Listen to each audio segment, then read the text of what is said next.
जीव हमारी जाति है, मानव धर्म हमारा। हिंदू मुस्लिम सिख ईसाई धर्म नहीं कोई न्यारा।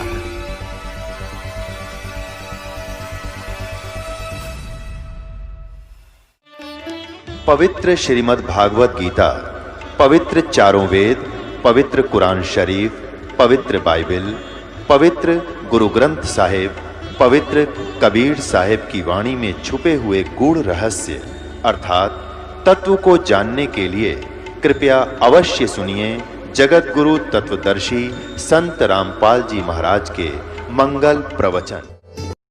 और हम यही गलती करते रहे, हम मूल को छोड़कर डालियों को टहनियों की तरफ से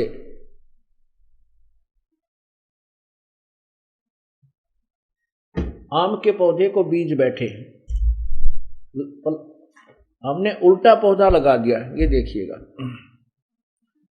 हमने एक आम के पौधे को लाकर के गमले में टहनियों की तरफ से डालकर इसकी पूजा शुरू कर रखी है। ये गलत है।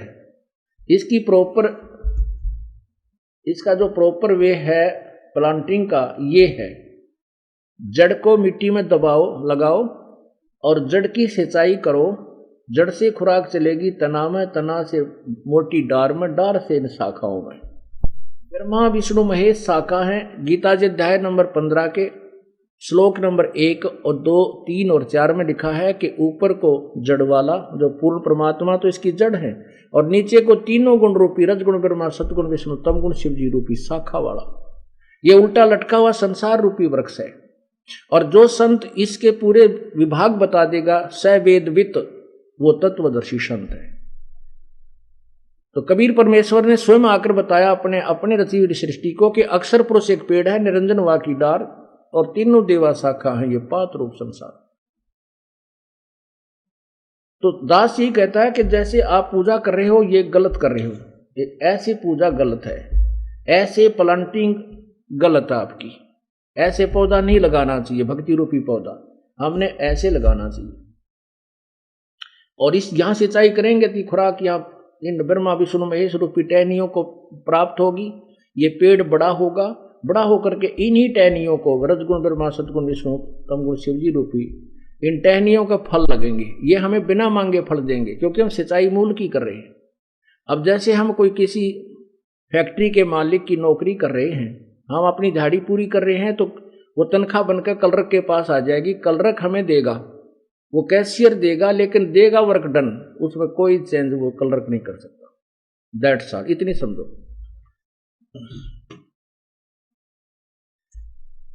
अब आपको दिखाते हैं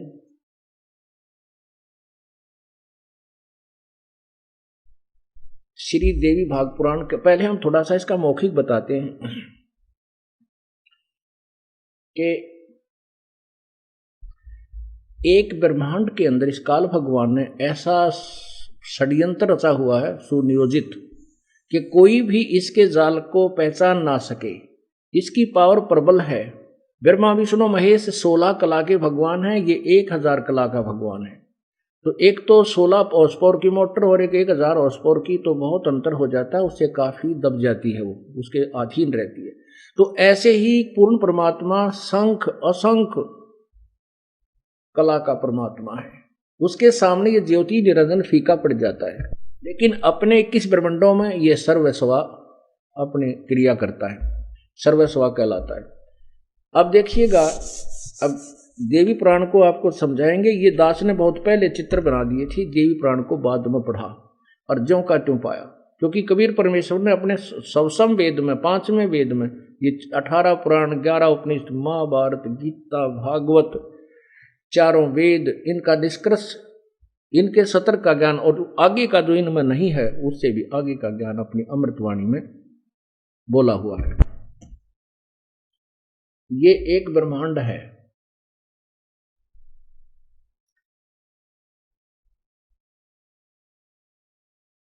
और इसमें नीचे देखिएगा, ये पृथ्वी लोक है जहां पर हम विराजमान हैं। नीचे पाताल लोक है, ये शिव जी का लोक है, ये काल के पुत्र तमोगुण शिव का। और ये काल के पुत्र ब्रह्मा का लोक है, ये काल के पुत्र विष्णु का लोक है। ये अपनी अपनी राजधानियों से इस पृथ्वीलोक पर और पाताल लोक पर तथा स्वर्ग लोक पर एक एक विभाग के कंट्रोलर है, एक एक विभाग के मंत्री, केवल इन 3 लोकों में। बस इनकी इससे अलग कोई सत्ता नहीं है, इससे नीचे नीचे इनकी सत्ता है बस। अब ये है ब्रह्मलोक, ये ब्रह्मलोक है। इस ब्रह्मलोक में इसको महास्वर्ग भी बोलते हैं। इस ब्रह्मलोक में इस काल भगवान ने क्या रचना की है? एक महा इंद्र का द्वीप है, एक नकली सतलोक, नकली अलखलोक, नकली अगमलोक और नकली अनामी लोक की इसने कंस्ट्रक्शन करवा रखी है। आगे देखिएगा, इसको पूरा देखो। इस ब्रह्मलोक को देखते हैं। ब्रह्मलोक के लास्ट पॉइंट पर यहाँ इस महास्वर्ग में इसने इनसे ऊपर अलग से, ये दुर्गा का लोक अलग से है, ये अलग भी रहती है, इनसे भी अलग रहती है, और काल इनसे अलग यहाँ 3 स्थान बना रखे हैं इस ऊपर शिखर में।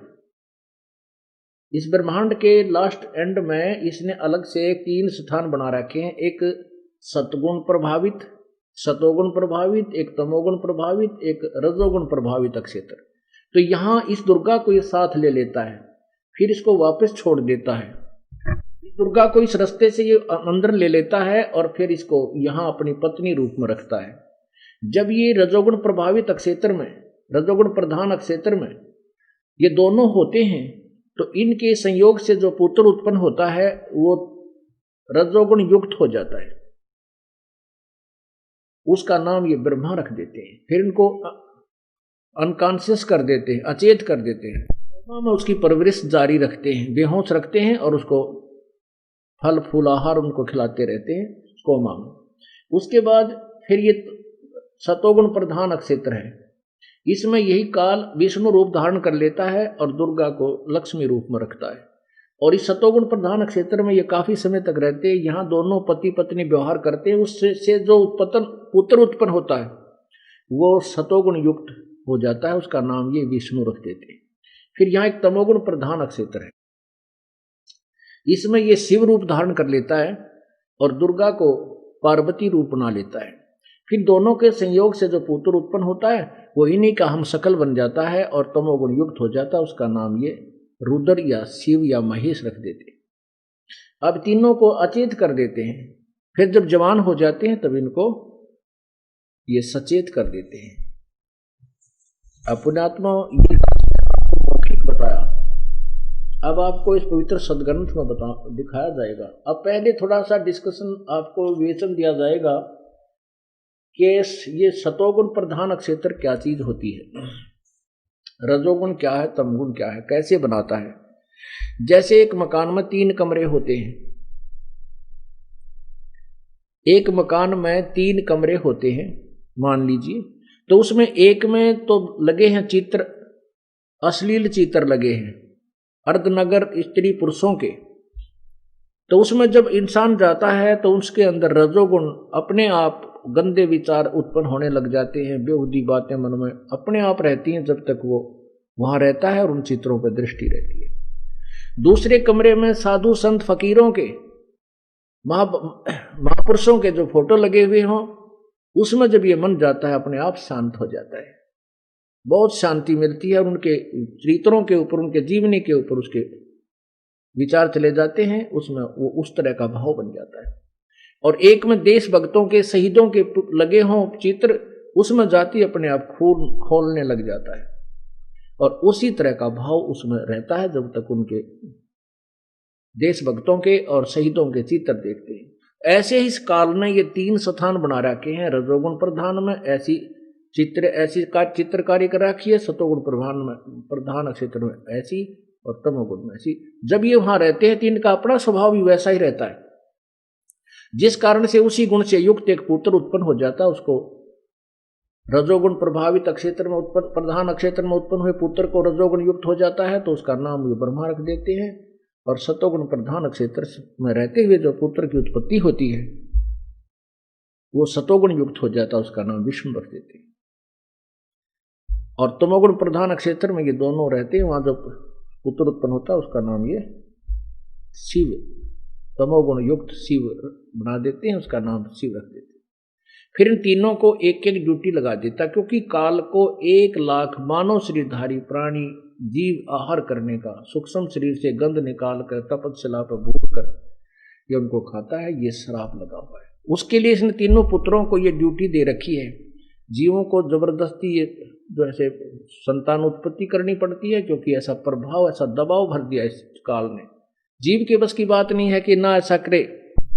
बड़े बड़े ऋषि, मैं ऋषियों की ब्रह्ममाटी हुई देखी। विश्वामित्र ने तप किया था 12 वर्ष तक, वहां एक अप्सरा आ गई, उसके साथ मेल कर लिया, एक लड़की पैदा करके वह छोड़ कर भाग गई। तो ये नहीं रुक सकता, क्योंकि ये तो परमात्मा, उस काल ने ऐसा दबाव दे दिया। ये तो परमात्मा कबीर परमेश्वर के ज्ञान से और उसकी भक्ति से, उसके सिमरन से इस काल के सब शिकंजे कट जाते हैं, ये निष्क्रिय हो जाता है। इसकी एंटीबायोटिक है, वो साधना करनी पड़ती है। तो ऐसे जैसे किसी मकान में छौंक लगा दिया मिर्चा वाला, रसोई में छौंक लगा और छींक आ रही है तीसरे कमरे में, सभी मकान में जितने कमरों में व्यक्ति विराजमान है सबको छींक आ रही है। अब वो उनके बस की बात को ना छींक ना आवे, क्योंकि वो ऐसी शक्ति उनके अंदर पहुंच गई, ऐसी प्रेरणा होगी, वो अंदर से बाहर से ऐसी वो वस्तु गई। और वो मूल वस्तु तो है वहां पर रसोई में, और छींक आ रही है उन अलग कमरों में, क्योंकि वो मूल साकार वस्तु रसोई में है, उसकी निराकार शक्ति ने वहां जाकर उनको प्रभावित कर दिया।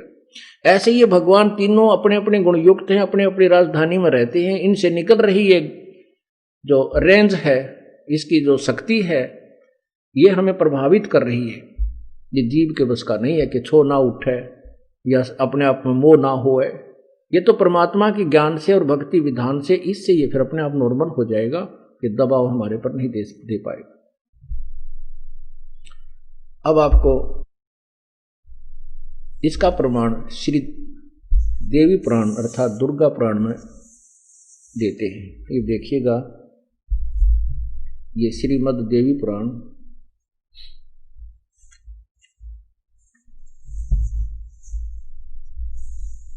गीता प्रेस गोरखपुर से प्रकाशित है।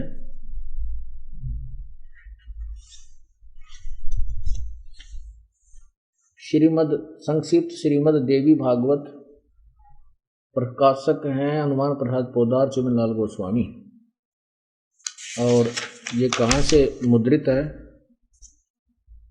अनुवादक है ये, अनुवादक, संपादक कहो अनुवादक कहो। और प्रकाशक कौन है? प्रकाशक में मुद्रक है गीता प्रेस गोरखपुर, गोविंद भवन कार्यालय कलकत्ता का संस्थान। अब देखिएगा, ये देखिएगा, ये है तीसरा स्कंद, ये दूसरा स्कंद समाप्त हो गया, यहां ये तीसरा स्कंद है, ये तीसरा स्कंद है। और ये प्रश्न नंबर 114, ये 113 पर ये तीसरा स्कंद प्रारंभ होता है यहां से। और ये प्रथम इसका अध्याय है, तीसरा स्कंद यहां से प्रारंभ होता है।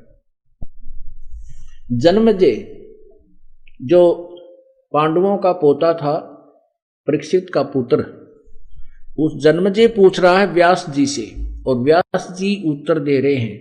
कहते हैं, व्यास जी कहते हैं, जन्मेजय ने पूछा कि मैंने सुना है कोई तो सृष्टि रचना कहते उसने की है, कोई कहते हैं उसने की है, कोई कहते हैं उसने की है, कोई ब्रह्मा ने की, कोई विष्णु ने, कोई शिव जी ने की। तो मेरा ये समझ में नहीं आ रही भाई उसी का वास्तविक जो है ना सृष्टि करने वाला है कौन। तो व्यास जी बताते हैं, कहते हैं यही प्रश्न मेरे मन में आया था एक बार, मैंने ब्रह्मा जी के पुत्र नारद जी से पूछा था। नारद जी ने कहा कि व्यास जी जो प्रश्न तूने मुझसे किया है आपने, मैंने अपने पिता ब्रह्मा जी से पूछा था, वो मैं तुझे बताता हूं, वो सुन लो। अब देखो, जन्मेजय ने पूछा, भगवान आपने अम्बा यज्ञ अर्थात परम पवित्र नवरात्र व्रत करके उसके द्वारा देवी की आराधना करने की आज्ञा दी है। अतः वे कौन देवी है, कैसे और कब प्रकट हुई, उनके पधारने का क्या उद्देश्य है, तथा वे किन गुणों से विभूषित हैं, अम्बा यज्ञ किस प्रकार होता है, उसका कैसा स्वरूप आदि आदि। ब्रह्मांड साथ ही विस्तार पूर्वक ब्रह्मांड की उत्पत्ति कहिए, क्योंकि भूदेव ब्रह्मांड के विषय में जो कुछ कहा गया है वह वैसा है जैसा जो है। ये सभी बातें आप जानते हैं। मैंने सुना है कि ब्रह्मा, विष्णु और रुद्र ये 3 सगुण देवता हैं। कर्म से सृष्टि, पालन और संहार कार्य का उत्तरदायित्व इन पर रहता है। पाराशर नंदन व्यास जी, अब मैं इनके संबंध में विस्तार पूर्वक सुनना चाहता हूँ, आप बतलाने की कृपा करें। व्यास जी कहते हैं, राजन तुम्हारी बुद्धि बड़ी विशाल है। अभी तुमने जो पूछा है कि ब्रह्मा आदि यानी ब्रह्मा विष्णु महेश की उत्पत्ति कैसे हुई, सो वह महान कठिन विषय है। उसमें अनेक प्रश्न उठ जाते हैं। यही प्रश्न पूर्व समय में मैंने नारद जी से किया था। मैंने कहा, मुने आप बुद्धिमान हैं, मुझे यह बताने की कृपा कीजिए कि इस विस्तृत ब्रह्मांड के प्रधान कर्ता कौन है। मुनिवर, यह ब्रह्मांड कहाँ से उत्पन्न हो गया? द्विज, साथ ही यह भी बताइए कि यह ब्रह्मांड विनाशील है अथवा सदा रहने वाला। इसकी रचना करने वाला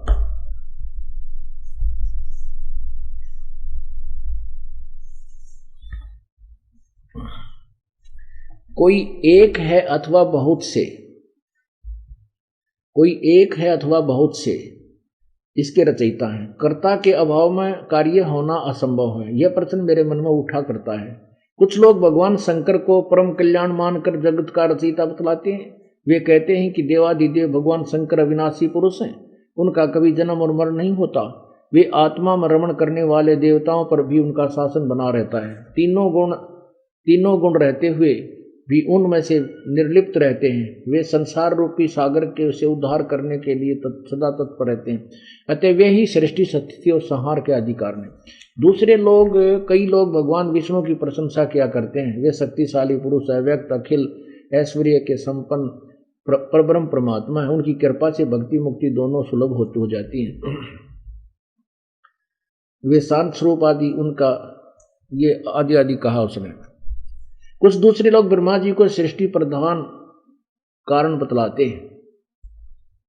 यहां देख लो, कितने आचार्य भवानी को संपूर्ण मनोरथ पूर्ण करने वाली बतलाते हैं। वे आदि माया महाशक्ति एवं परम पुरुष के साथ रहकर यानी अपने पति के साथ रहकर कार्य संपादन करने वाली प्रकृति हैं। दुर्गा को प्रकृति देवी पुराण में भी कहा, ये ध्यान रखना, क्योंकि गीता जी में आपको दिखाऊंगा प्रकृति शब्द। और प्रकृति गीता जी अध्याय नंबर 14 के श्लोक 3 और 4 और 5 में कहा कि प्रकृति सबकी माँ है, मैं सबका पिता हूँ और मैं इस प्रकृति की योनि में बीज स्थापित करता हूँ जिससे सबकी उत्पत्ति होती है। इसे सिद्ध हो गया। आगे लिखा है 14वें अध्याय के 5वें श्लोक में गीता जी में कि तीनों प्रकृति से उत्पन्न तीनों गुण, रजगुण ब्रह्मा, सतगुण विष्णु, तम गुण शिव जी, ये काल और दुर्गा से संयोग से प्रकृति से उत्पन्न हुए और यही इस जीव को यहाँ कर्मों के बंधन में बांधे रखते हैं। इसलिए वो प्रकृति शब्द याद रखना कि प्रकृति दुर्गा को कहते हैं, क्योंकि गीता जी चारों वेदों और इन पुराणों का सारांश है और उसमें कोड वर्ड ज्यादा है। कोड वर्ड को ये दास ही बताएगा जिसको तत्व ज्ञान होगा, अन्यथा पहली 5वीं क्लास का टीचर और बीएड और पीएचडी की बातों को नहीं बता सकता। संपादन करने वाली प्रकृति है। ब्रह्म के साथ उनका अभेद संबंध है। ब्रह्म इस काल के साथ उसका अभेद संबंध है दुर्गा का। ये पति पत्नी व्यवहार है इनका। वे सृष्टि, स्थिति और संहार कार्य में संलग्न रहती हैं। संपूर्ण प्राणियों एवं देवताओं की भी वे जननी हैं। उनका कभी जन्म और मरण नहीं होता। वे वैष्णवी, सांभवी, ब्राह्मी, वासवी, वारुणी, वराही, नरसही तथा अद्भुत लक्ष्मी नाम से विख्यात है। यहाँ देखो,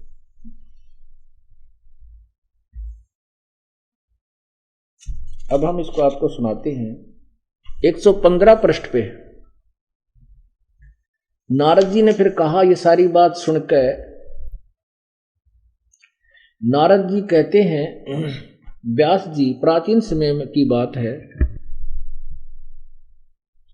यही संदेह मेरे हृदय में भी उत्पन्न हो गया था। तब मैं अपने पिता अमित तेजस्वी ब्रह्मा जी के स्थान पर गया। उनसे इस समय जिस विषय में तुम मुझसे पूछ रहे हो सृष्टि उत्पत्ति के लिए, उसी विषय में मैंने पूछा। मैंने कहा पिताजी, यह संपूर्ण ब्रह्मांड कहाँ से उत्पन्न हुआ है? विभो, आपने सम्यक प्रकार से इसकी रचना की है, अथवा विष्णु इस विश्व के रचयिता हैं, या शंकर ने इसकी सृष्टि की है? जगत प्रभु, आप विश्व के आत्मा है, सच्ची बात बताने की कृपा करें। किन देवताओं की पूजा करनी चाहिए तथा कौन देवता सबसे बड़े एवं सर्वसमर्थ हैं? निष्पाप ब्रह्मा जी, इन सभी प्रश्नों का समाधान करके मेरे हृदय के संदेह को दूर करने की कृपा कीजिए।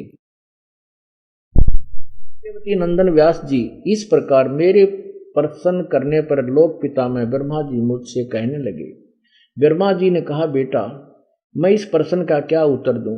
यह बड़ा ही जटिल है। आगे देखो, फिर भी बताता है।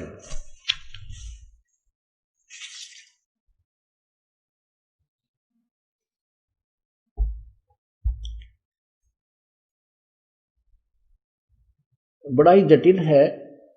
तुम महाभाग, तुम भगवान विष्णु से इसका समुचित समाधान पा सकते हो। महामते, इस संसार में कोई भी रागी पुरुष ऐसा नहीं है जिससे ये रहस्य विदित हो। जो त्यागी अहंकार रहित एवं ईर्ष्या शून्य है, वही इसके रहस्य को जान सकता है। पूर्व काल में सर्वत्र जल ही जल था, सथा और जंगम जितने प्राणी उनमें कोई भी नहीं थे। तब कमल से मेरी उत्पत्ति हुई। उस समय मुझे सूर्य, चंद्रमा, वृक्ष, पर्वत कोई भी दिखाई नहीं पड़े। मैं कमल की कणिका पर बैठकर विचार करने लगा, इस अगाध जल में मैं कैसे उत्पन्न हो गया? कौन मेरा रक्षक है? तथा इस प्रलय काल में सृष्टि में संहार करने वाले कौन विशिष्ट पुरुष हैं? कहीं भी स्पष्ट रूप से भूमि भी नहीं दिखती जिस पर यह जल टिका हो वह हो। यह कमल कैसे उत्पन्न हुआ? यों विचार करके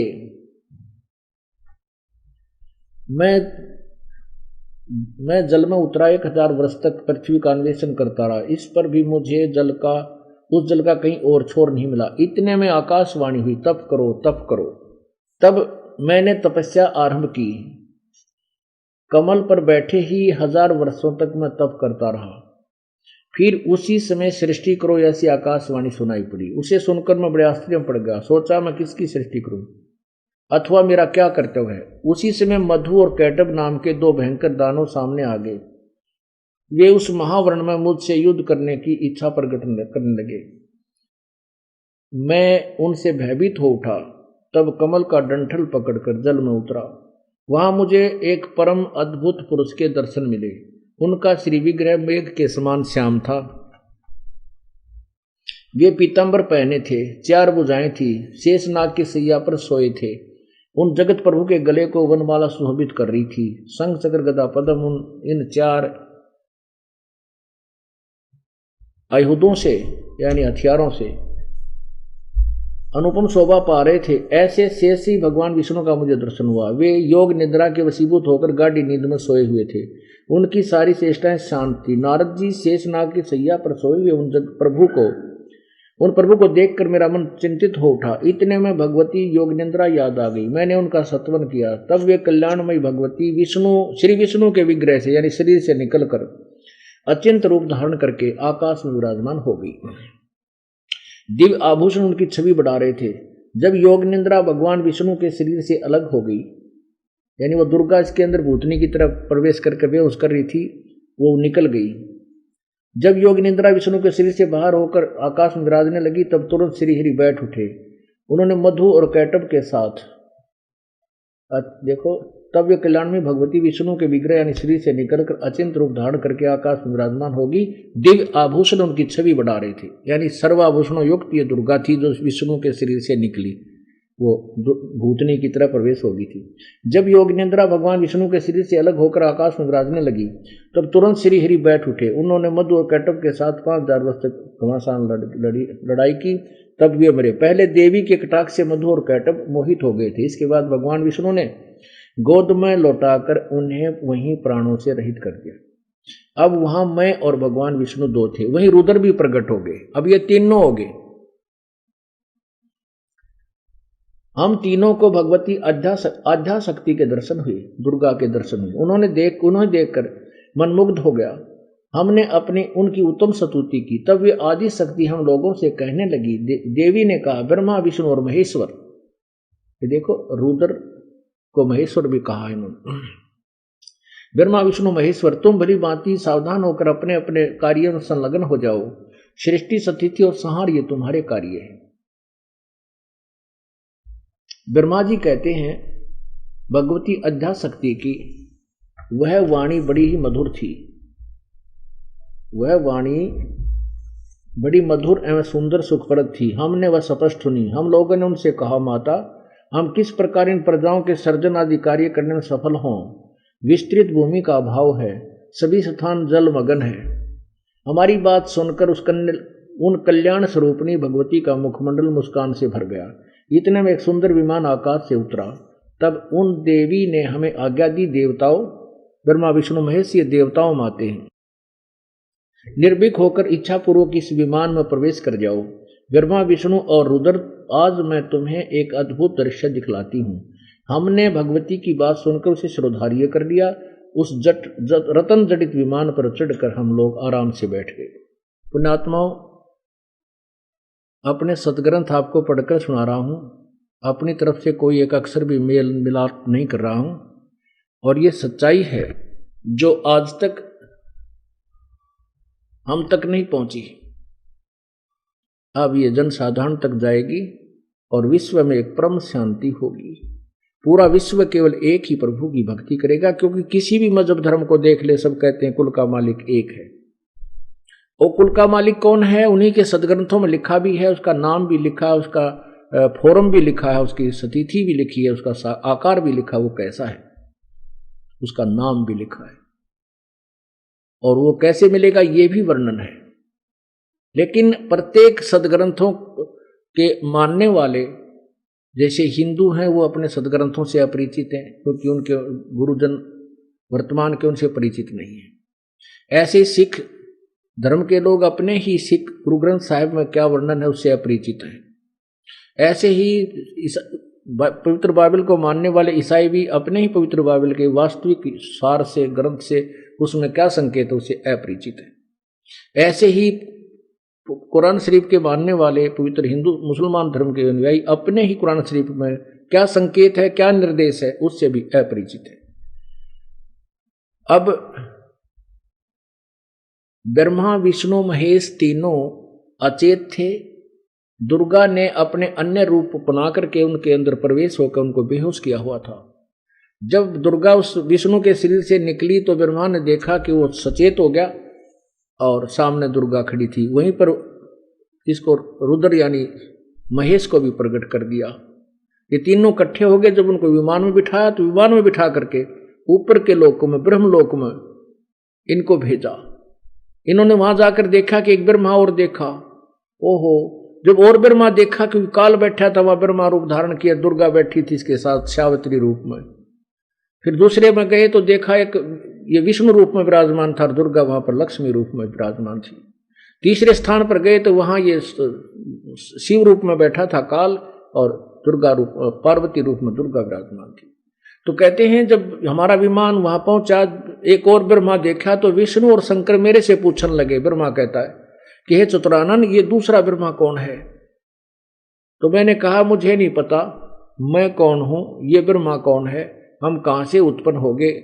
इस ज्ञान को सुनकर हमारा मन चक्कर काट रहा है। इस बात को देखकर हम चक्रित हो रहे हैं कि और भगवान कौन है। अब देखा, यही आपको दुर्गा पुराण में आपको दिखाते हैं।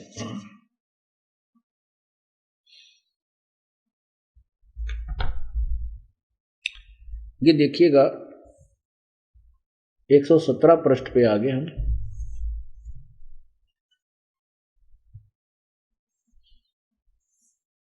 अब हम चढ़कर हम लोग विमान पर बैठ गए। देवी ने अपने सामर्थ्य से विमान को आकाश में उड़ा दिया। ब्रह्मा जी कहते हैं मन के समान तीव्र गति से चलने वाला वह विमान जिस अपरिचित स्थान पर गया वहां संपूर्ण फलों से लदे हुए अनेक सुंदर वृक्ष थे। आगे एक अत्यंत सुंदर नगर दिखाई पड़ा। अद्भुत चारद्वारी उस नगर की छवि बढ़ा रही थी। उसमें बहुत से ऊंचे ऊंचे महल थे। ऊंची स्थान यज्ञशाला बनी थी। उस नगर को देखकर उसका परिचय प्राप्त करने की मन में इच्छा उत्पन्न हुई। सोचा यह स्वर्ग हो, पर किसने इसकी रचना की। वस्तुतः वह नगर बड़ा ही अद्भुत था। वहां के राजा देवता के समान दिव्य पुरुष थे। शिकार खेलने के विचार से वन में घूम रहे थे आजाद। इतने में हमारा विमान हवा बल पाकर आकाश में मंडराने लगा। अक्षर भर के बाद हम दूसरे सुंदर पर्वत देश में पहुंचा। वहां हमने देखा अनुपम नंदन वन था। पराजित की सघन छाया के नीचे सुर भी गौ बैठी थी। वह पास में ही ऐरावत हाथी विराजमान था। सैकड़ों अप्सराएं, यक्ष, गंधर्व और विद्याधर उस पराजित उपवन में गाते व्यवहार करते थे। देखा तो वही महाभाग इंद्र भी थे। उनके सभी उनकी प्राण प्रिया सची विद्यमान थी। वह स्वर्ग के उस स्वर्ग के दृश्य को देखकर हम आश्चर्यचकित हो गए। इतने में हमारा विमान तेजी से चल पड़ा और दिव्य धाम ब्रह्मलोक में जा पहुंचा। दिव्य धाम ब्रह्मलोक में जा पहुंचा। संपूर्ण देवताओं उस नगर के सामने मस्तक झुकाया करते। वहां एक दूसरे ब्रह्मा विराजमान थे। वहां दूसरे ब्रह्मा विराजमान थे। उन्हें देखकर भगवान शंकर और विष्णु को बड़ा आश्चर्य हुआ। सभा लगी थी। भगवान शंकर और विष्णु ने मुझसे पूछा, चतुरानंद, ये अविनाशी ब्रह्मा कौन है? मैंने उत्तर दिया, मुझे कुछ पता नहीं। सृष्टि की अधिष्ठता ये कौन है? भगवान, मैं कौन हूँ? ये कौन हो? हमारा उद्देश्य क्या है? इस उलझन में मेरा मन चक्कर काट रहा। इतने में मन के समान तीव्रगामी वह विमान तुरंत वहां से चल पड़ा और कैलाश के सुर में शिखर पर जा पहुंचा। वहां विमान के पहुंचते ही एक भव्य भवन से त्रिनेत्रधारी भगवान शंकर निकले। वे नंदी वर्षर पर बैठे थे। उनकी पांच मुख थे और 10 भुजाएं थी। मस्तक पर चंद्रमा शोभित हो रहा था। क्षण भर के बाद वह विमान उस शिखर से भी पवन के समान तेज चाल से उड़ा और वैकुंठ लोक में पहुंच गया। वहां भगवती लक्ष्मी का विलास भवन था। बेटा नारद, वहां मैंने जो संपत्ति देखी उसका वर्णन करना मेरे लिए असंभव है। उस उत्तम पुरी को देखकर विष्णु का मन आश्चर्य के समुद्र में गोते खाने लगा। वहां कमल लोचन श्री हरि जी विराजमान थे और अलसी के फूल के समान उनके श्री विग्रह की कांति थी। पीताम्बर पहने थे, 4 भुजाएं थी। वे पक्षीराज गरुड़ पर विराजमान थे। दिव्य आभूषणों से उनकी अनुपम शोभा हो रही थी। प्राण प्रिय लक्ष्मी जी चौर बुला रही थी आदि आदि। इतने में पवन से बातें करता हुआ वह विमान तुरंत उड़ा। आगे अमृत के समान एक मीठे जल का समुद्र था। वो उसका जल बड़ा ही मधुर था। वहां एक मनोहर द्वीप था। उस द्वीप में एक मंगलमय मनोहर पलंग बिछा था। उस पर पलंग पर सुंदर रत्न जड़े थे। उस उत्तम पलंग पर एक दिव्य रमणी बैठी थी, वो दुर्गा। वे ऐसी प्रभावपूर्ण देवी थी मानो करोड़ों बिजलियां एक साथ चमक रही हों। अत्यंत सुंदर मुख था, लाल लाल दांत थे। करोड़ों लक्ष्मियों से भी अधिक वह सुंदर थी आदि आदि। उन्हें देखकर हम सभी महान आश्चर्य में पड़ गए। कुछ समय तक हम वहीं ठहरे रहे। आपस में बातें करने लगे। सुंदरी कौन है और इसका क्या नाम है? हम इसके विषय में बिल्कुल अनभिज्ञ हैं। इसके 1000 नेत्र, हजारों हाथ, हजारों मुख, दूसरे देखने को सुंदर प्रकृति। नारदियों संदेह करके हम लोग वहां पर रुके रहे। तब भगवान विष्णु ने उन चारों साहिनी भक्ति को देखकर विवेकपूर्ण निश्चय कर लिया कि वे भगवती जगदम्बिका हैं। तब उन्होंने कहा कि ये भगवती हम सभी की आदि कारण है। ये महाविद्या और महामाया इनके नाम है। ये पूर्ण प्रकृति है। अब देखो, ये प्रकृति शब्द इनके साथ जुड़ा हुआ है, ये याद रखना। अब देखना, ये मूल प्रकृति है, सदा परम पुरुष के साथ, इस काल के साथ रहती हैं। ब्रह्मांड की रचना करके ये परम पुरुष को दिखाया करती हैं। परम पुरुष दृष्टा हैं। ये वे ही दिवांगना हैं जिनके प्रलय वर्ण में मुझे दर्शन हुए थे। उस समय मैं बालक रूप में था। विष्णु जी कहे मैं छोटा सा बालक था। मुझे पालने पर झुला रही थी। वट वृक्ष के पत्थर पर एक सुदृढ़ सैया बिछी थी। उस पर लेटकर मैं पैर के अंगूठे को अपने कमल जैसे मुख में चूस रहा था। उन्हें देखकर मुझे पहले की बात याद आ गई। ये हम सबकी जननी है, अपनी माँ है। इसमें इसके विषय मेरी जितनी जानकारी है तथा मैं जो कुछ अनुभव कर चुका हूँ वह कहता हूँ, सुनो। अच्छा, ये जो कुछ बताया सुनो। अब हम आपको केवल इतना बताते हैं। अब 123 पृष्ठ पे आ जाते हैं, उसके बाद आपको अलग से ज्ञान सुनाते हैं। विष्णु जी दुर्गा की स्तुति करते हुए आ रहे हैं। ये तीसरा स्कंद है। तुम शुद्ध स्वरूपा हो, यह संसार तुम्ही से उद्भासित हो रहा है। मैं ब्रह्मा और शंकर हम सभी तुम्हारी कृपा से विद्यमान है। हमारा आविर्भाव, जन्म, तिरोभाव, मृत्यु हुआ करता है। हमारा तो आविर्भाव माने जन्म, तिरोभाव माने मृत्यु होता है। केवल तुम ही नेता हो, जगत जननी हो, प्रकृति और सनातनी देवी हो। भगवान शंकर बोले, देवी यदि महाभाग विष्णु तुम्ही से प्रकट हुए हैं। भगवान शंकर बोले, देवी यदि महाभाग विष्णु तुम्ही से प्रकट हुए हैं तो उनके बाद उत्पन्न होने वाले ब्रह्मा भी तुम्हारे ही बालक हुए। फिर मैं तमोगुणी लीला करने वाला शंकर क्या तुम्हारी संतान नहीं हुआ? अर्थात मुझे भी उत्पन्न करने वाली तुम ही हो। ओह, इस संसार की सृष्टि स्थिति और संहार में तुम्हारे गुण सदा समर्थ हैं। उन्हीं तीनों गुणों से उत्पन्न हम, उत्पन्न हम ब्रह्मा, विष्णु एवं शंकर नियमानुसार कार्य में तत्पर रहते हैं। पुण्यात्माओं, परमात्मा ने जो ज्ञान सुनाया था और वही अपने सद्गुण प्रमाणित कर रहे हैं। इसको देख करके, इस ज्ञान को सुनकर के और ब्राह्मण के मुख से अनुवाद सुनकर के वीरदेव सिंह बघेल काशी नरेश गदगद हो गया। अब काशी नरेश कहता, भगवान आपने तो कमाल कर दिया मेरे दाता, हम तो कति अंधे कर रखे थे मूर्खों ने। अब परमात्मा बोले उस पंडित जी को कि पंडित जी एक बार आप गीता जी और सुना दे 14वां अध्याय। अब देखिएगा श्रीमद् भगवत गीता,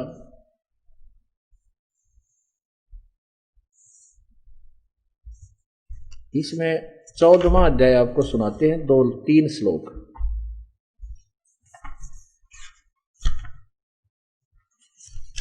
ये देखिएगा, अथ 14वां अध्याय।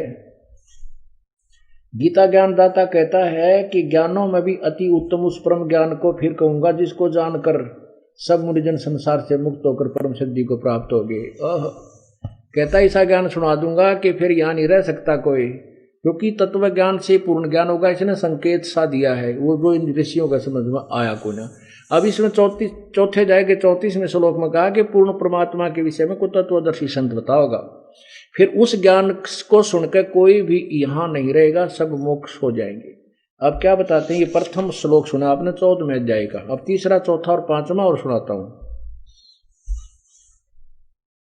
अध्याय नंबर 14, तीसरे श्लोक में क्या कहा है, हे अर्जुन, ये महत ब्रह्म रूप मूल प्रकृति संपूर्ण भूतों की, सभी प्राणियों की योनि है, अर्थात गर्भाधान स्थान है। मैं उस योनि में चेतन समुदाय गर्भ को स्थापन करता हूं। जड़ सचेतन संयोग से सब भूतों यानी प्राणियों की उत्पत्ति होती है। अब चौथे श्लोक में, हे अर्जुन, नाना प्रकार की सब योनियों में जितने मूर्तियां अर्थात शरीरधारी प्राणी उत्पन्न होते हैं, प्रकृति ये दुर्गा तो उनकी गर्भ धारण करने वाली माता है, और मैं बीज स्थापन करने वाला पिता हूं। आगे देखो 5वें में, हे अर्जुन, सतगुण, रजगुण और तमगुण, सतगुण विष्णु, रजगुण ब्रह्मा, तमगुण शिव जी, ये प्रकृति से उत्पन्न, प्रकृति संभवा यानी दुर्गा से उत्पन्न तीनों गुण, ये तीनों पुत्र अविनाशी जीवात्मा को शरीर में बांधते हैं। क्या कहना चाहा है इस काल ने, अपने सिर से बला टाल रहा है और ब्रह्मा विष्णु महेश को दोषी सिद्ध कर रहा है।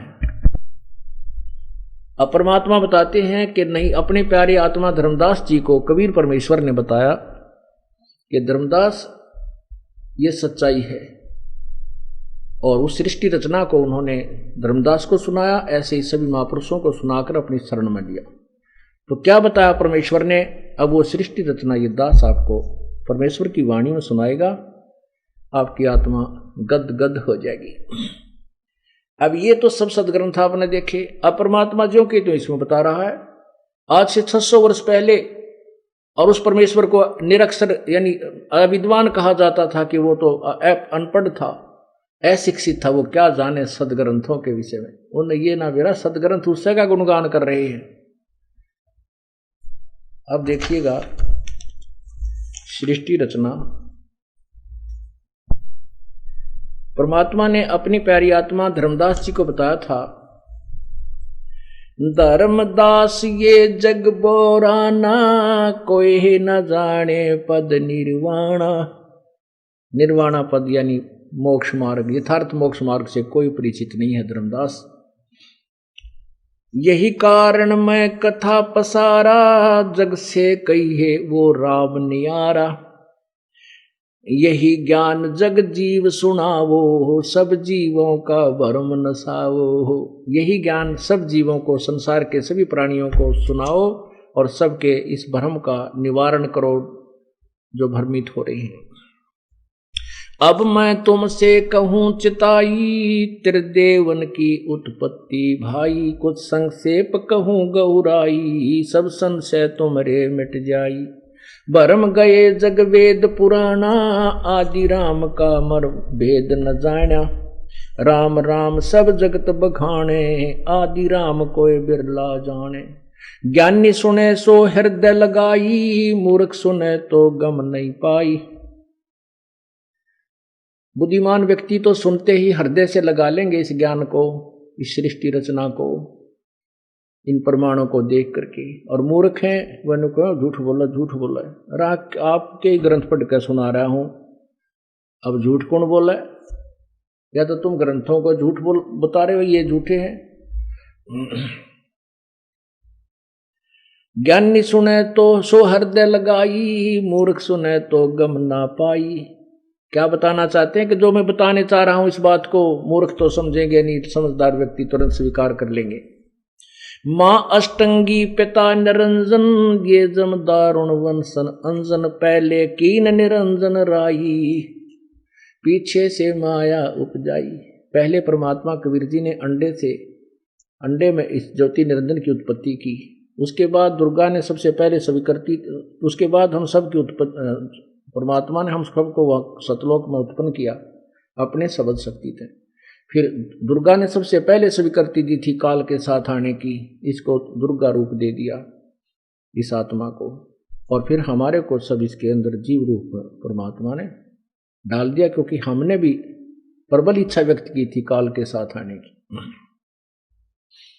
इसलिए परमात्मा ने कहा कि इच्छा रूपी खेलन आया था तो सुख सागर नहीं पाया है। तो सब अपनी इच्छा से यहाँ मस्ती मारना आया था, चल कालगिल ठाठ करूंगा, ये करा दिए ठाठ, बना के गधा छोड़ दिया सारी है पूरे जीवन कुमार कड़ तोड़े। ये खेलन आया, ये ठाठ करना आए थे हम। कहते इच्छा रूपी खेलन आया था तो सुख सागर नहीं पाया। अब क्या बताते हैं,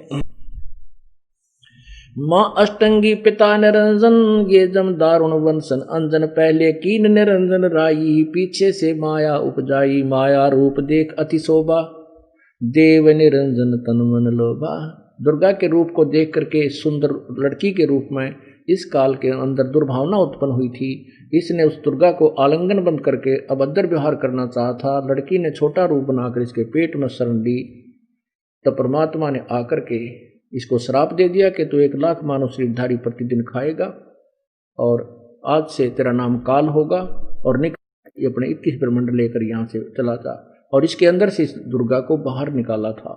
जैसा ब्रह्मा ने, क्योंकि ब्रह्मा को परमात्मा मिले थे, ज्ञान सुनाया था, पर इसने परमात्मा के ज्ञान को छोड़कर कुछ तो उनसे सुना हुआ, कुछ अपना खिचड़ी ज्ञान मिला करके पुराणों की रचना कर दी। इसलिए पुराणों में कुछ अंश बहुत कुछ मिलता है, लेकिन ऊपर की कहानी का ब्रह्मा को क्या पता। ब्रह्मा तो आप पहले होगा मुझे मालूम नहीं मैं कितना उत्पन्न हो गया, कमल के फूल पर बैठा था। तो कमल के फूल तो पहले इसने के बेरा मैं उसने न्यू कराया और उसने न्यू कराया, वो तुक्के ला रखे कबीर साहब से सुने हुए, कुछ अपनी बकवाद गढ़कर। लेकिन फिर भी पुराण में जो लिखा है उसको हम मानकर चलते हैं, उसी से हम इस ज्ञान को निखारेंगे। तो क्या बताते हैं कि माया रूप देखति शोभा, देव निरंजन तन मन लोभ्या। काम देव धर्म राय सताए, देवी को तुरंत दर खाए। पेट से देवी करी पुकारा, हे साहेब मेरा करो उभारा। टेर सुनी तब हम ता आए, अष्टंगी का बंद छुड़वाए। सतलोक में कीना दुराचारी, काल निरंजन दीना निकारी। माया समेत दिया भगाई, 16 शंख कोस दूरी पर आई। वहां से 21 ब्रह्मांड समेत दुर्गा और काल को वहां से परमात्मा ने वहां से भेज दिया, नीचे धका दिया।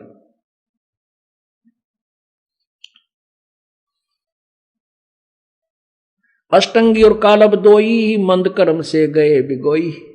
काल और ये दुर्गा कहते हैं बुरे कर्म वहां इन्होंने मंद कर्म किया। काल ने मंद कर्म गंदा कर्म किया, दुर्गा के साथ दुर्व्यवहार करना चाहा, और दुर्गा ने जो दुर्व्यवहार किया कि भगवान से विमुख होकर के इस काल से प्यार किया। अपने पति को छोड़कर पतिव्रता पद से गिर के ये काल के साथ आई, और हमने भी यही किया। हम सभी जो यहां फंसे हैं, आप सब ने भी यही किया। उसी का दंड हम भोग रहे हैं। अष्टंगी और काल अब दोई, मंद कर्म से गए बिगोई। धर्मराय को हिकमत की ना, नख रेखा से भग कर लीना। धर्मराय की ने भोग विलासा, माया को रही तब आशा। कहते हैं फिर माया गर्भवती हुई दुर्गा। धर्मराय 3 पुत्र अष्टंगी जाए, ब्रह्मा विष्णु शिव नाम धराए। दुर्गा ने 3 पुत्रों की उत्पत्ति की, ब्रह्मा विष्णु महेश, इनका नाम शिव नाम धरे गए। 3 पुत्र विस्तार चलावे, इनमें ये जग धोखा खावे। गम पुरुष गम कैसे कोई पावे, काल निरंजन जग भरमावे। उस परम पिता को कैसे कोई समझे, ये काल सबको भ्रमित किए हुई है। 3 लोक अपने सुत दीना, सुन निरंजन वासा कीना। ये 3 अपने पुत्रों को 3 लोक दे करके, और उस ब्रह्मांड के आखिरी हिस्से में शून्य में वे खुद जाकर के विराजमान है।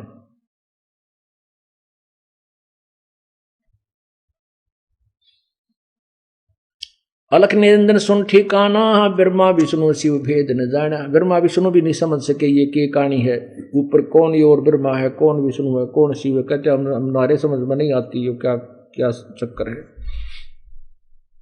3 देव सो उसको धावे, निरंजन का व्यापार न पावे। ब्रह्मा विष्णु महेश भी अपने पिता की खोज करते, उसी की ध्यान लगाते, पर उनको भी दर्शन नहीं देता, क्योंकि इसने कसम खाई है। दुर्गा से कहा था कि मेरा भेद किसी को नहीं बताएगी, और बताएगी तो मैं तुझे भी श्राप दे दूंगा।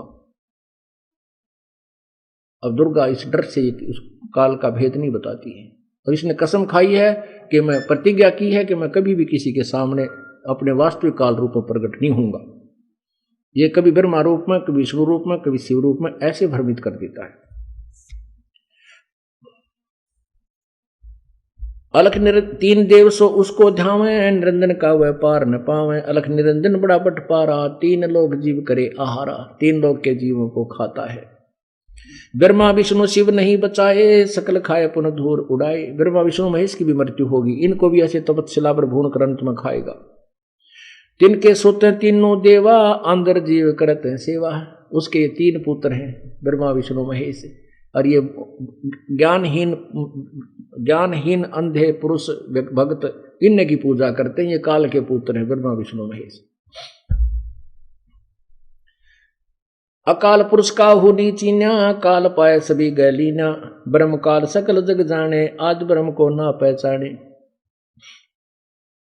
3 देव और अवतारा, इनको बजय सकल संसारा। 3 देवता ब्रह्मा विष्णु महेश, और इन्हीं के अवतारों की ये सारा संसार पूजा कर रहा है।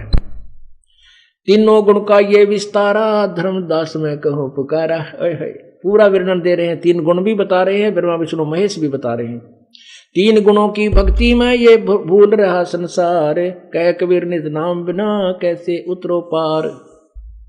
अब ये वाणी परमात्मा ने 600 साल पहले बोली थी और लिपिबद्ध कर दी गई थी, और आज ये वाणी सदग्रंथों ने इन सब ने सिद्ध कर दी कि परमात्मा जो 600 साल पहले बता करते वो सदग्रंथों में विद्यमान थी।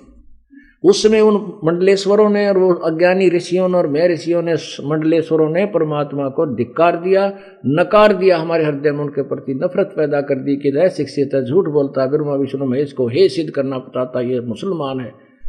तो हमारे पूर्वज भोले बाड़े अशिक्षित थे, उन्होंने इस बात को मान लिया कि कबीर जी में शक्ति तो है, लेकिन ये वेदों और ग्रंथों के विषय में नहीं जानता होगा, क्योंकि ये अशिक्षित है। अब वही बीमारी आज तक सेध रही थी अपन। अब ये सदग्रंथ भी ये यही समर्थन करे जो परमात्मा ने 600 साल पहले अपनी सिंपल लैंग्वेज में इस वेद 5वें वेद में कहा। तो इससे सिद्ध होगा कि ये भगवान है, पूर्ण परमात्मा है, सर्वज्ञ है, सर्वश्रेष्ठ है। अब जैसा कि आपने गीता जी अध्याय नंबर 14 के मंत्र नंबर 5 में कहा है कि प्रकृति से उत्पन्न ये तीनों गुण इस अविनाशी जीव आत्मा को कर्मों के बंधन में बांधे रखते हैं, ये मुक्त नहीं होने देते, ये फंसा रहे हैं इनको यहाँ पर ब्रह्मा विष्णु महेश। परमात्मा कहते हैं नहीं, ये ऐसा नहीं है, तुमने कौन फंसा रहा है। अब निर्णायक ज्ञान देते हैं, क्या बताते हैं।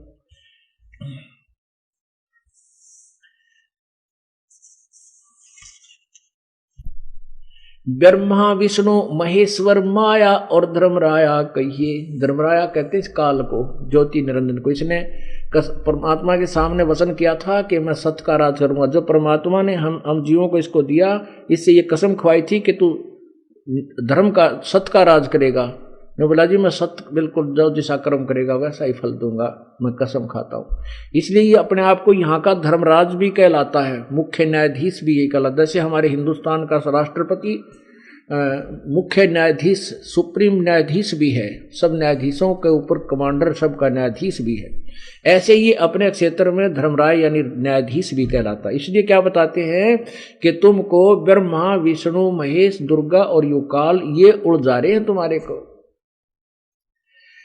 ब्रह्मा विष्णु महेश्वर माया और धर्मराया कहिए, इन पांचों मिल प्रपंच बनाया वाणी हमरी लइए। इन पांचों ने मिलकर तुम्हें फंसाने का प्रपंच तैयार कर रखा है। हमारी इस वाणी को जो कबीर परमेश्वर कहते हैं मैं ज्ञान दे रहा हूं, इसको लेना माने बड़ा संकेत से बड़ी थोड़ी सी बात को और गहराई तक सोचना, रमर गित गजब, ये तो सच्चाई ऐसा ही है। लेना माने तुरंत पकड़ लेना इस बात को। ब्रह्मा विष्णु महेश्वर माया और धर्मराया कहिए, इन पांचों मिल प्रपंच बनाया वाणी हमरी लइए। इन पांचों मिल जीव अटकाए, युगन युगन हम आन छुटाए। बंदी छोड़ हमारा नामम, अजर अमर है अस्थिर ठामम। इन पांचवा ने मिलकर जीव यहाँ फंसा रखे हैं और युग युग में, प्रत्येक युग में कबीर परमात्मा कहते हमने आकर के जीवों को छुटवाया है जिन्होंने हमारे ज्ञान को ग्रहण कर लिया। पीर पैगंबर कुतुब ओलिया सुरनर मुनिजन ज्ञानी, एता को तो रा ना पाया जम कै बंधे प्राणी।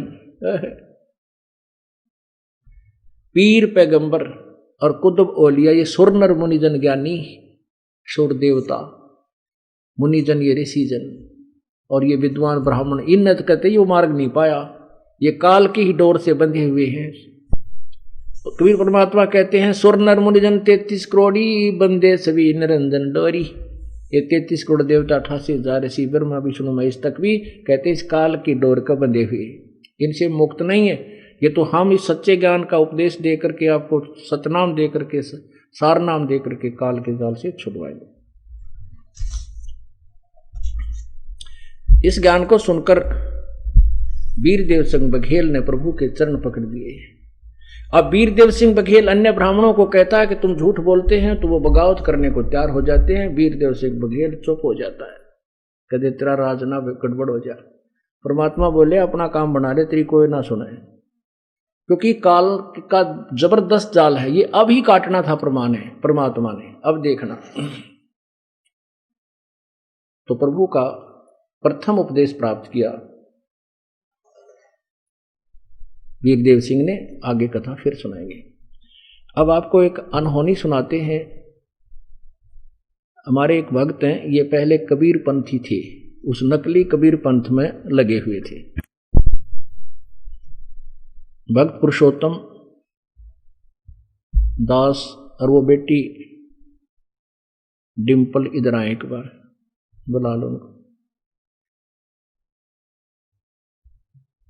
ये पहले भक्त पुरुषोत्तम दास कुरुक्षेत्र से, ये पहले लहर तारा तालाब पर जो खरसिया गद्दी से आई हुई एक नकली गद्दी बनी हुई है, वहां से ये उपदेश लिए हुए थे और ये कई पीढ़ी से कबीरपंथी थे। इनके पूज्य पिताजी भी वहीं पर से उपदेशी थे और इनका परिवार भी। और काशी वाले वो वहाँ के आचार्य थे, इनके घर पर आते थे, बड़ी सेवा इनकी पूजा करते थे। एक दिन कुछ समय हमारी वहाँ सीढ़ी चली थी कुरुक्षेत्र में, 1 महीना चली थी, क्योंकि हमने वहाँ सत्संग करना था। 1 महीने में भी उन्होंने बंद करवा दी, जिनकी रोजी रोटी बंद हुई थी। इन्होंने वह सीढ़ी सुन ली एक दिन, इनके तड़फ उठी कि भी ये ज्ञान तो हमने कभी सुना नहीं, और हमारे गुरु लोग तो ये बताते नहीं, हर कबीरपंथी कहलाते हैं। तो ये कहता मैं सोच ही रहा था कि कभी संत कहाँ मिला है, कैसे मिलूं। इतने में मैंने पोस्टर लगा, देखा कि संत रामपाल तत्वदर्शी संत कुरुक्षेत्र में 5 दिन का सत्संग करने आ रहे हैं, 4 दिन का। कहता मैं गदगद हो गया। इन्होंने सत्संग सुना, सत्संग सुनते ही उसी दिन पूरे परिवार समेत इन्होंने उपदेश ले लिया। फिर इनके पिताजी ने भी उपदेश ले लिया। तो बुजुर्ग यहीं रहते हैं आश्रम के अंदर, पुण्यात्मा। और उस बुजुर्ग ने अब इतना कुर्बानी कर दी, इनके 2-3 बेटों ने भी नाम ले लिया। पुरुषोत्तम से छोटा बेटा है रोशन लाल, उसने भी उपदेश ले लिया। एक और भाई है इनका सतपाल, उसने भी उपदेश ले लिया। तो इनके पिताजी ने कहा भी मैंने तुम्हारे लिए बहुत कुछ किया, अपने लिए कुछ नहीं किया अभी तक। तुम्हारे लिए मैंने 10-10 किले यानी 50-60 किले और बना कर दे दिए बेटा। और अब मुझे पता चला कि मैंने कुछ दान पुण्य कुछ किया वहां पर, तो ठीक कुपात्र को कर दिया, वो संत सही नहीं थे। अब मेरा क्या बनेगा? कहा मेरे बाटे 3 किले आते हैं, मैं 3 किले गुरुदेव को दान करता हूं। बोलो सतगुरुदेव।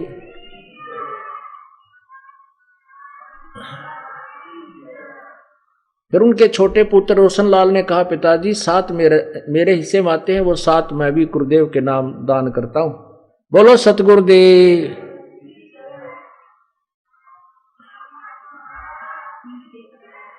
अब कहने का भाव ये है दास का कि समझा है तो सिर दर पाओ, बोहर नहीं रे ऐसा दाओ। तो इन्होंने उपदेश ले रखा है सन 2004 से। और पुरुषोत्तम दास उस झूठे केस में जो हमारे ऊपर षड्यंत्र रच के हमारे ऊपर इसी कारण से, क्योंकि हम सच्चाई कह रहे थे, उनकी पोल खुला थी, जनता और प्रजा को भ्रमित करके उन दुष्ट आत्माओं ने हमारे ऊपर झूठा केस बनवा दिया और जेल में रहे। ये पुण्यात्मा पुरुषोत्तम दास जी वहां हमारे साथ जेल में भी रहा। तो उस समय इसकी बेटियां, एक लड़का 3 बेटियां, वो कहा करती पिताजी हिम्मत ना हारना, जेल में तो हम हैं, आप तो गुरुदेव के साथ हो, आप तो जेल में है ही नहीं, हम दर्शन को तरस रहे हैं, आपको वहां दर्शन तो हो रहे हैं। ये छोटी छोटी बेटी, इतना उत्साह था इनके अंदर, इतना ज्ञान था, अपने पिता के भी धैर्य को बढ़ाया करती थी। अभी 4था दिन है। उस दिन बीच वाली लड़की जो यहाँ बेटियां आती हैं सेवा करती हैं, एक बेटी तो यहाँ रहती है सेवा में 3 में से, और 2 भी कई बार रह जाती हैं। खुद पुरुषोत्तम भी आता है यहाँ पर सेवा करता है। तो अभी 4था दिन पहले वो बीच वाली लड़की का एंड हो गया, डेथ हो गई अचानक। आंखों से खून निकलने लग गया और आंखें रुक गई और बहुत बुरी तरह तड़प कर शांत हो गई। पुरुषोत्तम भगत जी कह रहे हैं कि मैं देखकर इसकी दशा को समझ गया कि ये खत्म हो चुकी है। पहले इसकी मां मरी थी, वो भी ऐसी स्थिति में थी, कति खत्म हो चुकी थी। सब डॉक्टरों को उसको दिखाया था, डॉक्टरों ने कोई उसका बचाव नहीं कर सके। उसी स्थिति में यह आ गई है और अब मैं इस लड़की को कहीं नहीं दिखाऊंगा। दूसरा मन में यह आता है कि लोगों को मैं कहता हूं कि हमारे परमात्मा कबीर जी में इतनी शक्ति है, वो मुर्दे जीवित कर देते हैं। और आज लोगों को पता चलेगा तो मेरे क्या कहेंगे मुझे कि तू इतने डींग मारता फिर है, आज तेरी बेटी मेरी की तेरे भगवान ने क्यों नहीं बचाई। कहता मैं बाहर आके आंखों में आंसू आ गए और हाथ पांव फूल गए। फिर मैंने यहाँ आश्रम में टेलीफोन मिलाना चाहा कि गुरुदेव से बात करूं, वो हमारे नंबर बदल गए थे, वो नहीं मिल पाए। तो कहते इतने में वो लड़का आया भाग्या कि पिताजी आजा, बहन वापस जीवन आ गया इसका। एकदम उसने सांस लिया और उठ खड़ी हुई। लड़की कहती है कि मुझे पता नहीं कहाँ ले गई थी, और मैं कहने लगी मैंने तो अपने गुरु जी के पास जाना, मैं तुम्हारे साथ नहीं रहूंगी। इतना कहकर वो अपना सत सुकृत ये करती हुई और आंखें खुल गई, जय बंदी छोड़ करती हुई, और लड़की जीवित होगी। बोलो सतगुरुदेव।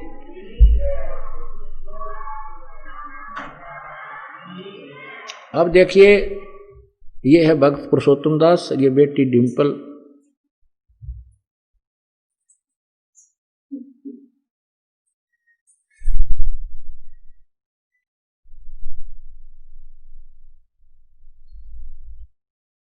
ये भक्त पुरुषोत्तम दास जी और बेटी डिम्पल। कथा मैंने आपको सुना दी, और बाकी ये भी कुछ दो शब्द कहना चाहें तो कह सकते हैं। इनको दो माइक वगैरह।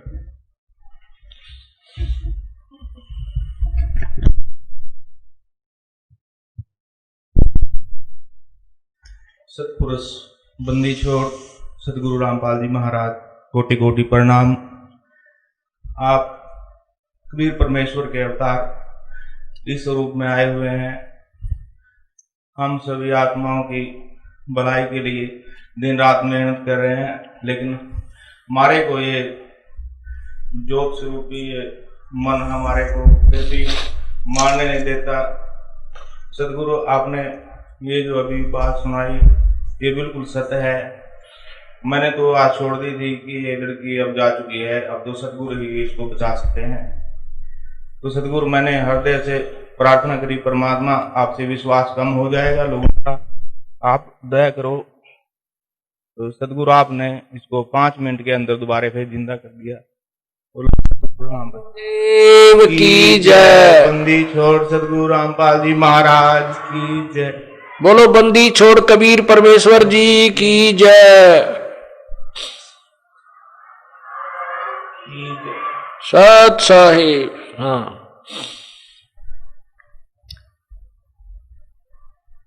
ये आपके सामने कबीर परमेश्वर ने मुर्दा जिंदी की हुई बेटी है, भक्तमती डिम्पल।